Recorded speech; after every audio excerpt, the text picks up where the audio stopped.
గృహంలో వెలసి వరాలనిచ్చే స్వామి సత్యనారాయణ స్వామి శరణం.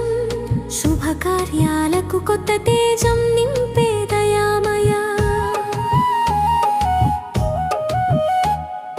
గృహ ప్రవేశ పూజల్లో పంచామృతాల నైవేద్యంలో పావన కథల శ్రవణంలో ప్రసన్నంగా నిలిచే స్వామి.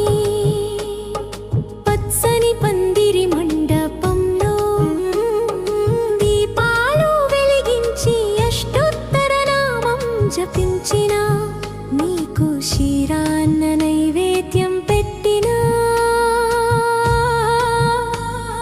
కొత్త ఇంటికి శాంతిని ప్రసాదించే శాంత స్వరూపుడవయ్యా.